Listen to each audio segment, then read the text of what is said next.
Welcome to the Legacy Leaders Podcast. Are you doing the best for your client to help them create their legacy? Are you creating a plan that goes far beyond finances to help people ensure that it becomes the driving force behind all decisions? On this podcast, hosts Katie Beth Hand and Stan Miller will help you with growing your practice and your clients' peace of mind.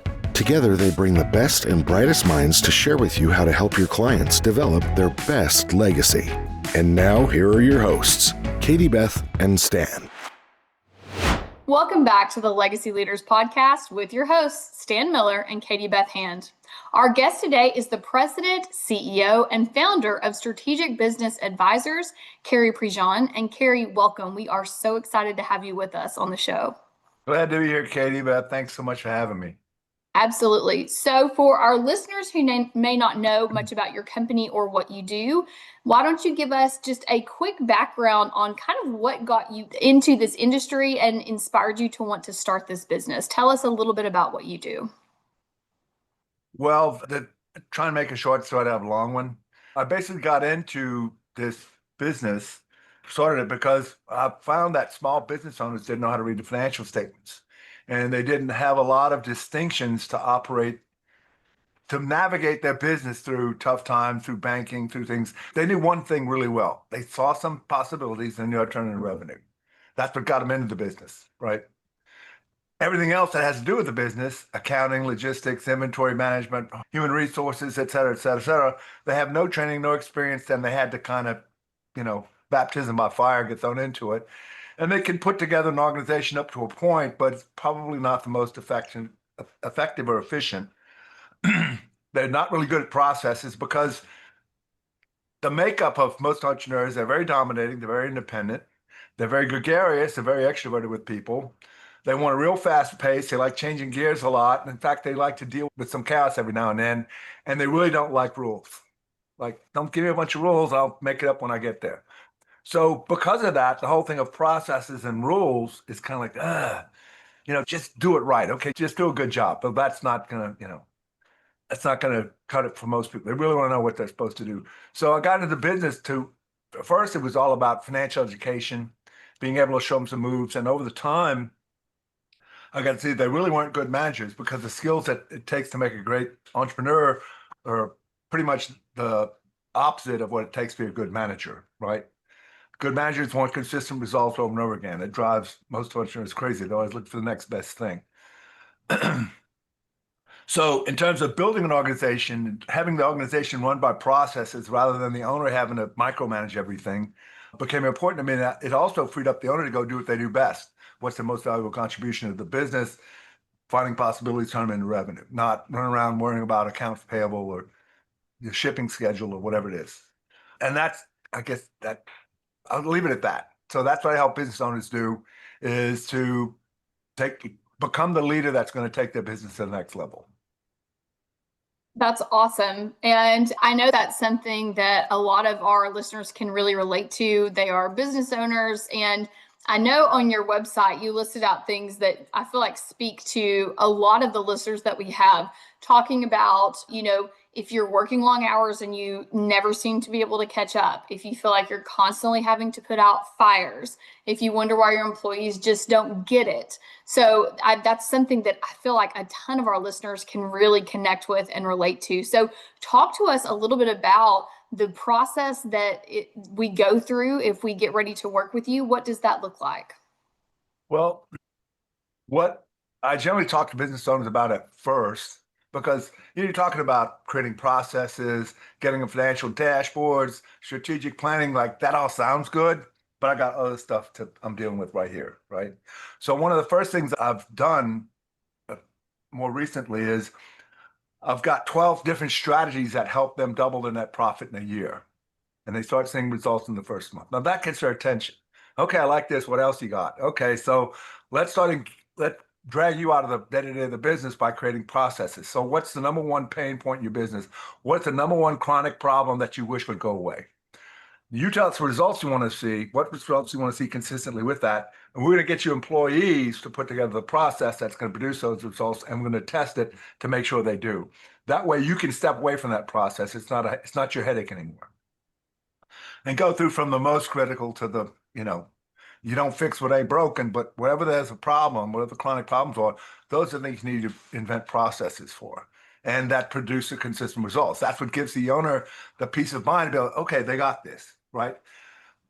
So beyond that, it's like, okay, so to give you further comfort, we're going to give you a set of weekly dashboards that can show you all the KPIs of your business, all the numbers you need to be on top of: revenue, cash projection, receivables, payables, inventory, your taxes being filed and paid, all that kind of stuff. So they can take an hour, look at the dashboards, and like the dashboard in your car, the only time you can really notice anything is when it's flashing you have a problem, right? Right. Your engine's overheating, your oil pressure is low, your whatever, the pressure in your tires is too low. So with that, an hour a week, instead of spending a half a day in payables, another half a day in receivables, like I've seen some owners do, going through account by account, you can just see, is anything getting really old? Is my inventory getting old? If you're a construction company, do you have a WIP report, a work in progress?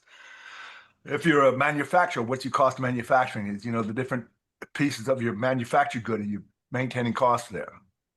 So that, again, frees them from having to go ask constantly or be getting a big financial report. Like, the thing I've seen constantly is like, here's your financial statements, boss. Why don't you look over them tonight and tell me if you have any questions in the morning? And they never have questions because they don't know what they're reading. It look pages with numbers on them. It might have what's in the bank, what's our revenue, what's our net income, but the rest of it doesn't mean much. And further, the last thing that I would like to work with businesses longer term is, how do we design your business into the future to where it's going to satisfy you? It's going to be what you want. How's it going to benefit you the most? Because if you don't design it on purpose, forces that are out there will design your business into the future for you, and it probably won't wind up where you want it to, right? And so we talk a lot about satisfaction. What is enough action? What's going to be enough revenue, enough compensation? How much time can you take off? What's your goods and services? What's the culture of the company, et cetera, et cetera. And again, so what I find is taking business owners through that process, they go from living day to day frustrated, not really looking forward to going to work because, quote, the bomb they're going to drop in my lap, to living more in moods of ambition and peace and gratitude and some amount of joy. Pretty much excited like for when they first got into business, right? Before they had all this other stuff they'd have to deal with. But now all that stuff's handled, right, with the processes and the dashboards and everything else, and they're creating their business that's going to satisfy them. You wind up in a better mood. Not only that, what results do you want to see in your life in terms of your family, your friends, your hobbies, your physical life, other areas you have more of a balanced life? That makes sense? It does make sense. No, and so I love that. And I love the work that you do. I know that for our business and for a lot of the business owners that we work with, one of the struggles that you're here to help solve is when you're the business owner, you know that you don't have good processes in place, but you're so busy putting out the day-to-day fires that most business owners don't have time to go through and create the process. And so I love that you work not just with the owner, but with the employees to kind of identify those pain points. And then I love that you said you have the employees help come up with a solution to that. So it's not like some outsider blows in and changes all the rules. We identify those pain points and then come up with some processes to fix that. And I think that there's so much wisdom in that. A lot of business owners, I feel like that's where they fail, is just being so busy. It's very, very difficult to make time to put good processes in place. So I love that. Yeah. What are some of the other thing about that, though, is where a lot of business owners get stuck is because they started the business, because they own the business, they think they're the best to manage the business. And what they right? get hung up a lot is my way. So instead of like, just get this done effectively, these results I want to see, do it my way. Have you seen the movie Casino with Robert De Niro? Yes. There's a couple scenes there. One is this local yokel put the wrong slot machines in the wrong places. And he's like, listen very carefully. He says, 3 ways we do things around here. There's the right way, there's the wrong way, and the way I do things here. And we do things the way I do around here. Next scene, he's having breakfast with somebody and they're having blueberry muffins. And his is like falling apart because there's so many blueberry muffins. The other one has hardly any. Next scene, he's in the kitchen with each blueberry muffin talking to the chef saying, from now on, I want every muffin to have the same number of berries. And the chef kind of looks at him, you know how long it's going to take? I don't care how it's going to take. And that's epitome of a lot of business. I don't care what it takes. Just do it the way I say to do it. What would you say? That's obviously one issue with business owners. What are some of the other big issues that are very common that you have to address with these business owners? Well, I mean, the key central one is they got to get there, the bottleneck. right? If there are problems in your business, you own it, because the culture, the efficiency, the everything in your business is a reflection of you. It starts at the top and it rolls downhill. So if you're having chronic problems with something, it's because there's some process, there's some distinctions, there's some agreement between the players or the participants that you haven't installed. Therefore, the results are yours. So getting them to see that, I mean, I'm the bottleneck, I'm the problem. Yeah, it's not my stupid employees. No, your employees aren't stupid. You just train them to take things only so far, and then you step in. So yes, you're the bottleneck. You control too many things. You haven't delegated hardly anything. Everything has to go through you. So yes, you're the bottleneck. And a lot of times it's a matter of getting them to see how employees see them, right? And that's generally, excuse me, that's generally a very humbling experience. So what's your process for that? How do you hand and give them a very kind real of do an anonymous poll Okay. of key employees, maybe some vendors, maybe some key clients, customers, and just general questions of, tell me about the guy. What's good? And generally what comes back real strong is he's a bad manager or she's a bad manager, and I don't trust him.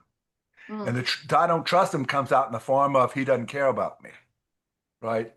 And again, because a lot of business owners have their business set up to where all their relationships with their employees is transactional. I'm going to pay you this much. You're going to show up and do what you have to do not to get fired. There's nothing, and like I like to say, both parties, both of them give exact change. There's no tipping, there's no bonuses, there's no nothing. So when you have that kind of a transaction relationship, and what the employees get is you don't care about me, because all they hear about is my company, my wealth, my revenue, my cash, my everything. What's in it for them? The paycheck? Okay. So when they hear, what do you mean they don't trust me? What do you mean they don't trust me? How can I pay them, don't I? Yeah, that's about it. And what do they mean I'm a bad manager? Well, what do you have in your business not working well? What's dysfunctional?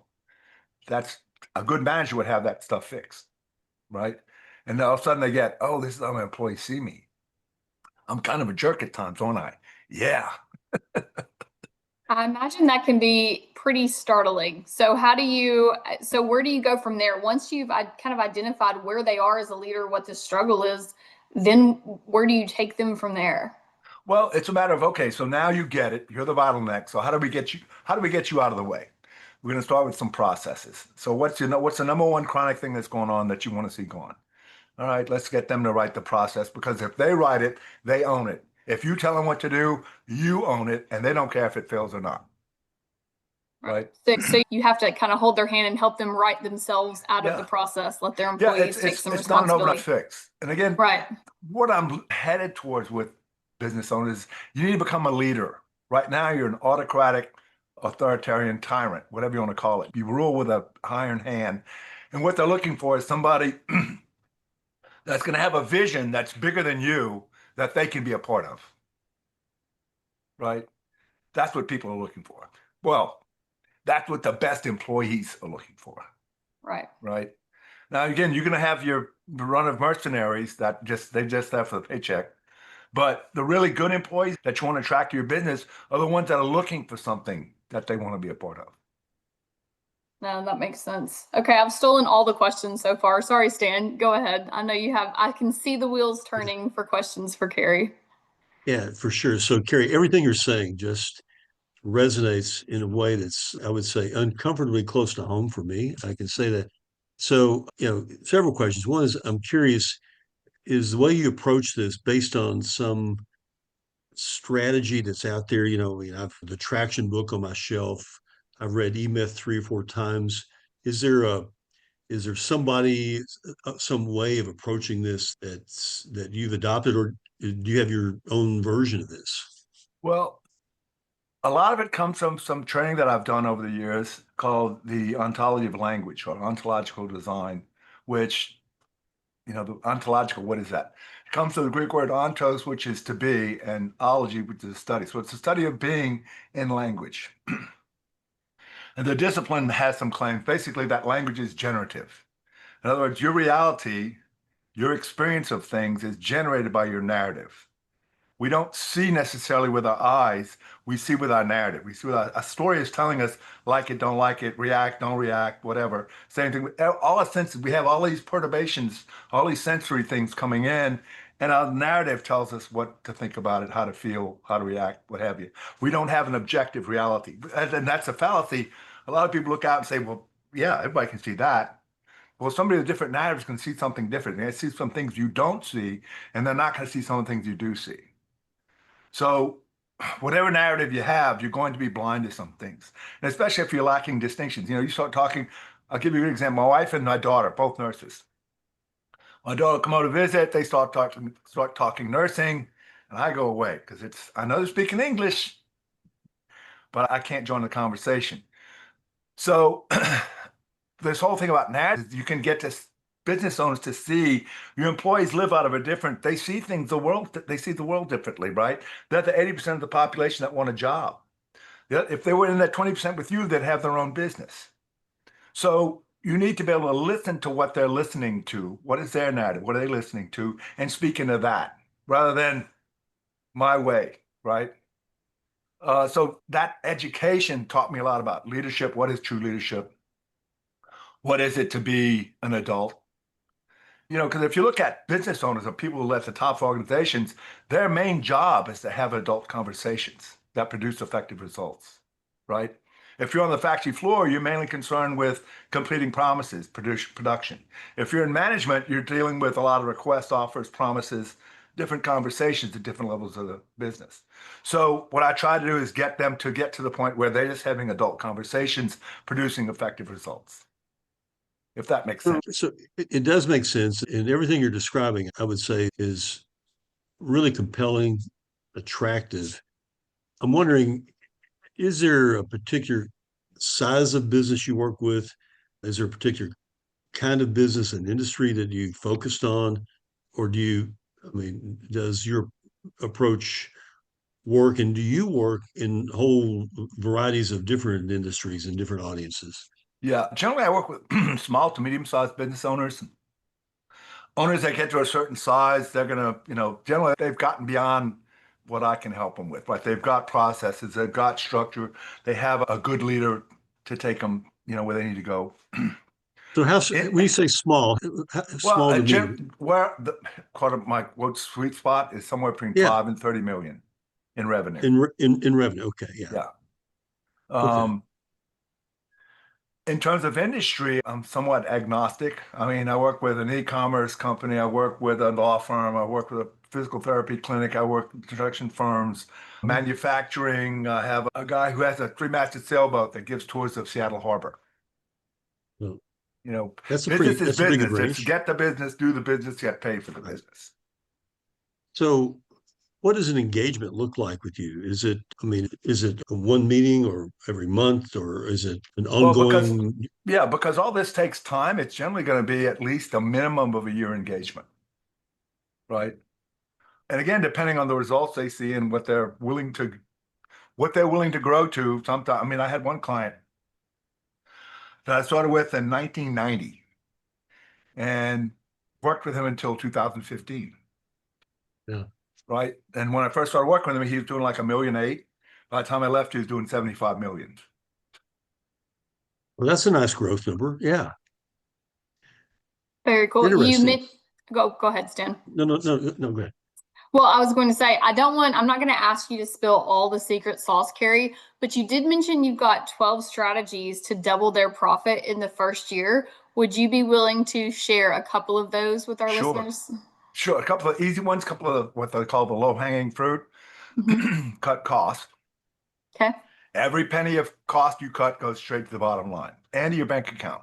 So if you've been dealing with say you've had the same supplier for a number of years, maybe it's time to renegotiate. You have the same business insurance, same business, the same group for years. Maybe it's time to shop it around. What about your employee benefit? Everything is suspect.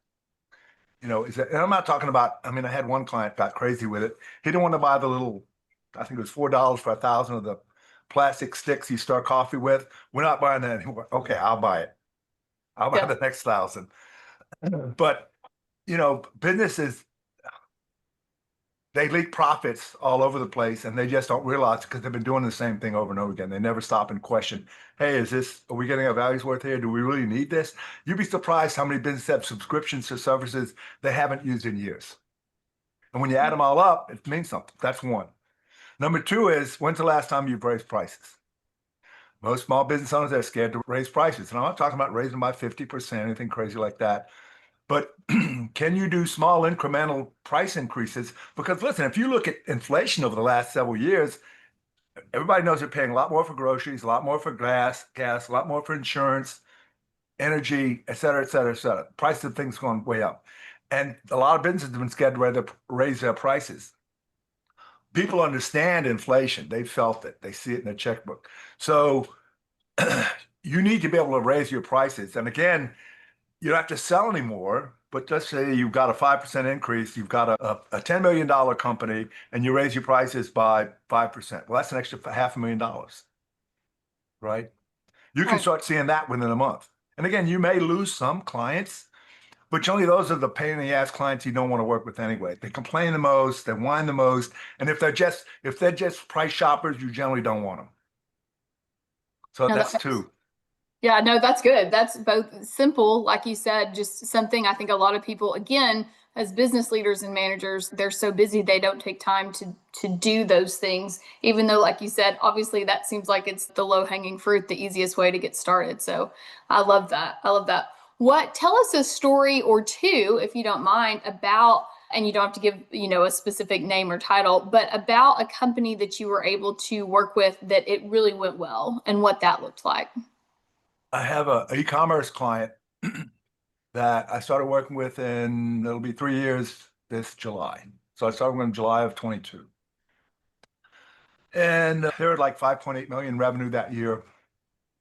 And they were constantly, they're exhausted all the time. They're working all the time. Now, here's the nice thing. They acknowledge we're the bottleneck. We know that right up front, right? So I started looking at how they're working, and there's a husband and wife team, and the husband spent half his time looking at accounts payable, trying to figure it out.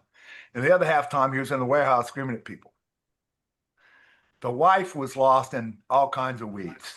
She's trying to do things like vendor credits, and she really didn't know how. She was fooling with merchandise. She was trying to find products. She was struggling with the website, what have you. So we started putting in processes. Number one, and they had an accounting firm out of India that was doing their books, and they were basically inept. So we got them a new accounting firm that they've been with now it'll be 3 years this November. Much better quality people, right? Service. So we got him now. Payables is a half an hour, 1 day a week. He gets a list of this is stuff we recommend you pay. This is all by ACH. This other stuff we can pay by credit card. He approves or he doesn't approve, but that's it. He doesn't fool with payables the rest of the time. Inventory, we got a warehouse manager. We got processes down for receiving, picking, packing, and shipping, right? Those are the big bottlenecks, as well as certain standards that you can't leave stuff in the aisles. Like that one thing drove him crazy. So we got him out of the warehouse to a big extent. We got her mainly focused on like some things she's really good at, and had processes for other stuff. We hired some people. So we went from 5.8 million in 22 to 8.9 million in 23. Last year, 12.6 million. This year, the budget is 15.9 million. They just crossed 7 million today in year-to-date revenue. They're going to probably hit 21 million by the end of the year because the biggest part of their sales is November, December. Mm-hmm. So, I remember when I first started talking to them, they're like, yeah, one day we'd like to be able to have our own building, with all this renting and we're always running out of space. They're moving into their new building. Excuse me. They're moving their new building next month. 13,000 square foot warehouse office, right? Nice. And he's an architect by trade. He designed it. Oh, that's cool. Very cool. So definitely a lot of stuff they thought would be possible 5, maybe 10 years out, they're seeing now. Because I got them, I didn't quote get them out of their own way. I helped them get themselves out of their own way so they could do the things that they do better. Talk about a visionary. This guy, he sees stuff, knows how to generate revenue. He's been able to find products that they can reproduce or replicate in China at like a tenth of the cost. That's incredible. Yeah. That's Anyway, awesome. so yeah, it's possible. And listen, these are smart people. They're educated. He's an architect. She's got 3 MBAs or 3 masters, 2 of them are MBAs. They're smart, well-educated people, but they're not, what's the word? They're not like superhuman, right? Right. They're smart people who are driven, who allowed me to help them change some things so they could do what they do best. Smart, very smart. Okay, I have 2 more questions for you before we run out of time. So, one is if you could give a struggling business leader or a struggling manager just one piece of advice, what would that be? Struggling owner, huh? Mhm. Well, that's hard to say one piece of advice without knowing what they're struggling with, right? True, that's true. But mainly it's like, what is it that you're suffering from and what in your narrative has you suffering from it? What are Yeah. you blind to? What do you need to learn? What trusted advisor you need to find to help you see your way clear of it, right? Because generally that's what's lacking. It's like, you know, I don't want to go. Michael Jordan, right? Greatest basketball player of all time. LeBron James, in my opinion, not so much. The Chicago Bulls had just won their second NBA championship. And the Bulls organization were talking about getting rid of Phil Jackson, the coach. So Jordan got wind of it and he publicly announced, if Phil Jackson's not back, I'm not back. Right. So you have this greatest basketball player at the time acknowledging that I need this coach. Because why do you want a good coach? Because a coach can see you in while you're performing and you can't see yourself in performance. Not only that, a good coach is going to have strategies and tactics that you don't know yet. And they know how to piece them together to have you up your game, right? Now you can have a lot of good skills, but you have somebody that's been around a while, that's seen a lot of strategy, seen what works, doesn't work. They can help guide you. You want a trusted advisor, a good guide to help you find the way. So that's what I recommend for a struggling business owner. You probably need some coaching. I love that. I have one more question. Stan, did you have anything else? No, but I did want to acknowledge that I should have written that sentence down, though. That point that you made about the coach can see things about you that you can't see, really powerful idea. Yeah. Yeah. For sure. It's very difficult for us to see our own blind spots, certainly. Okay, last question for you, Cary. This might be the hardest one I've given you yet. With the work that you do helping all of these different business owners and all of these employees to thrive in these new businesses, talk to us about what it is you hope your legacy will be. I don't know. I hope that I've been able to help some people along the way achieve their dreams. Yeah. Yeah. That's a great answer. That's a great answer. Yeah. That's a I good love that answer. it's a mission for you that you're passionate about. You can see that the way you talk about the coaching. Go ahead, Stan. No, I'm Thank you. saying that I can see the passion. That would be a great legacy, actually, to empower people to live their best life, to live their dreams. Absolutely. Absolutely. Absolutely. Well, before we run out of time, Cary, is there anything else you would like our listeners to know? Yeah. About 35 years ago, probably the biggest mentor that I had in my life outside of my father asked me, he said, do you want to know the secret to life? I said, yeah, sure. He goes, having ultimate satisfaction, getting exactly what you want. I said, man, that's great. He goes, yeah, well, how do you get that?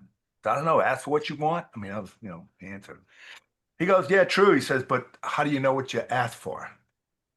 He said, most people don't have any idea what is going to satisfy them. Most people walk around their life with, this ain't really it. If only my life were more better, different, I'd be happy. Like happiness is something that's going to find them, right? But they never define more, better, or different. Let me say it this way. If you never declare what will satisfy you, you will never be satisfied. Mm. You have to declare satisfaction in whatever domains of life that are important to you. So if you're a business owner, what is going to satisfy you now in terms of your business revenue, in terms of your compensation, in terms of your ability to take off, in terms of your corporate culture, et cetera, and then set goals out into the future, 5 years, 10 years, 15, 20 years out. What is going to satisfy you then? Right. And focus on that. And again, knowing what will satisfy you allows you to not only ask for it, but take action towards achieving it, rather than kind of wandering around like you're lost in the desert, not really know what's going to satisfy you. Make sense?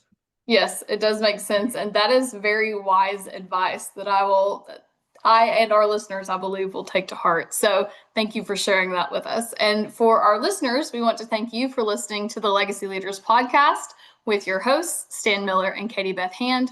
Our guest today was Cary Prejean. And to connect with Cary, you can find him at strategicbusinessadvisors.org. He is also on Facebook, Instagram, and LinkedIn. Cary, thank you so much for jumping on, for sharing all of this great wisdom and the free information for us and with our listeners. We really appreciate it. Oh, my pleasure, Katie Beth. Thank you all for having me. Stan, been a pleasure. It has been, for sure. You've been listening to the Legacy Leaders podcast with Katie Beth Hand and Stan Miller. For more information on them and the show, please visit pinnaclelegacylaw.com. If you like what you've learned today, do share the program with your friends and subscribe wherever podcasts are found.